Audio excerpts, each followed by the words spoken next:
안녕하세요, 여러분.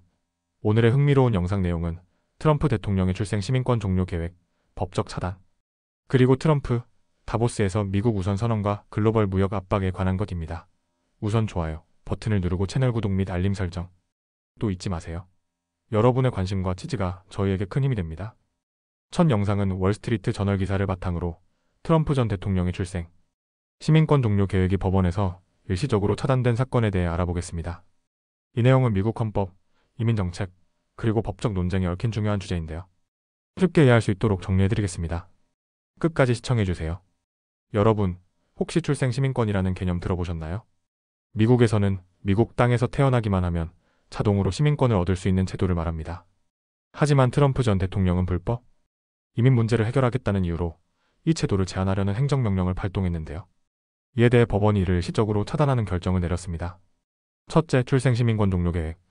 트럼프 전 대통령은 취임 직후 미국에 불법으로 들어온 이민자나 비자 소지자에게 태어난 아기에게 더 이상 시민권을 부여하지 않겠다는 행정명령을 발동했습니다.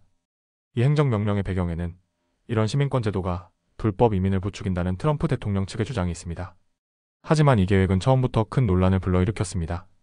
왜냐하면 출생 시민권은 미국 헌법 수정조항 제14조에 명시된 권리로 이를 변경하려면 헌법 해석을 재조명해야 하기 때문이죠. 둘째, 법원의 판단과 주요 쟁점.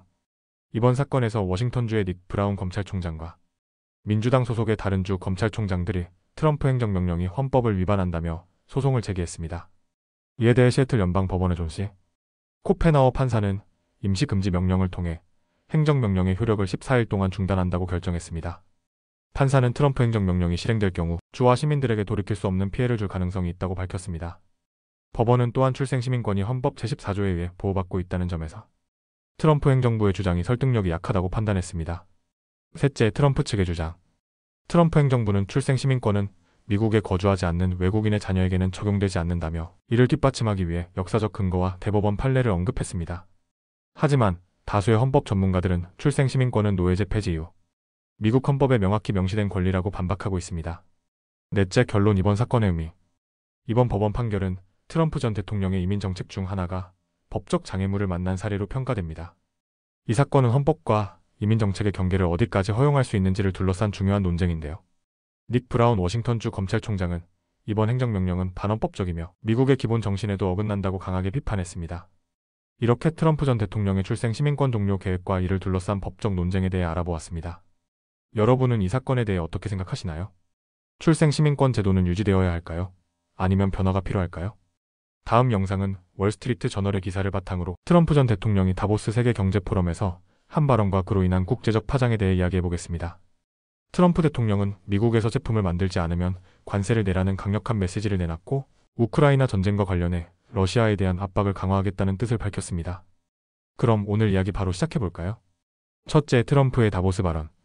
스위스 다보스에서 열린 세계경제포럼은 글로벌 리더들이 모여 경제와 국제 문제를 논의하는 중요한 자리입니다. 트럼프 전 대통령은 이번 행사에서 화상 연설을 통해 미국 우선이라는 자신의 기조를 다시 한번 강조하며 미국에서 생산하지 않는 기업들에게 관세를 부과하겠다고 선언했습니다. 둘째, 트럼프의 미국 우선 정책. 트럼프 전 대통령은 다보스 연설에서 이렇게 말했습니다. 미국에서 제품을 만들면 낮은 세율을 제공하겠습니다. 하지만 그렇지 않다면 관세를 내야 할 것입니다. 그는 특히 유럽연합의의 미국 농산물과 자동차에 부과하는 관세를 지적하며 이를 불공평하다고 비판했습니다. 이 발언은 미국과 우호적인 관계를 맺고 있던 동맹국들조차 긴장하게 만들었는데요. 보호무역주의를 강화하겠다는 메시지가 분명히 전달되었기 때문입니다. 셋째, 러시아와 우크라이나 전쟁에 대한 압박.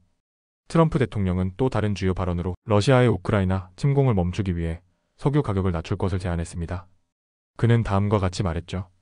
석유 가격이 너무 높습니다. 가격을 낮추면 전쟁을 끝낼 수 있습니다.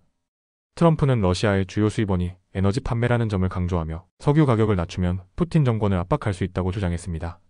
넷째, 유럽 동맹국들의 반응. 하지만 트럼프 대통령의 이러한 제안은 유럽 동맹국들의 강한 반발을 불러일으켰습니다.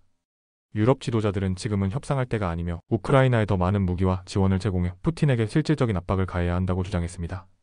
특히 폴란드 대통령 안제이 두다는 트럼프의 발언에 대해 푸틴에게 협상을 간청하는 것이 아니라 우크라이나를 지원해 강력한 협상력을 확보해야 한다고 강조했습니다. 다섯째, 나토 NATO와 동맹국의 긴장. 트럼프 대통령은 우크라이나의 나토 북대서양 조약기구 가입 가능성에도 반대 의사를 밝혔습니다. 그의 특사 리처드 그레넬은 나토 회원국들이 국방비 지출 의무를 다하지 않고 있다며 비판했고, 미국이 추가 부담을 떠안는 일은 없을 것이라는 메시지를 강하게 전달했습니다. 이로 인해 나토 내 일부 국가들은 트럼프의 발언에 불만을 드러내며 우크라이나 전쟁 지원을 둘러싼 갈등이 표면화되었습니다. 여섯째, 결론. 트럼프의 발언이 남긴 여파. 트럼프 전 대통령의 다보스 연설은 미국 우선주의를 재차 강조하며 동맹국들에게 강력한 메시지를 남겼습니다. 하지만 이로 인해 미국과 동맹국 간의 긴장감이 고조되었고, 글로벌 무역과 우크라이나 전쟁에 있어 새로운 논쟁의 불씨를 제공했습니다.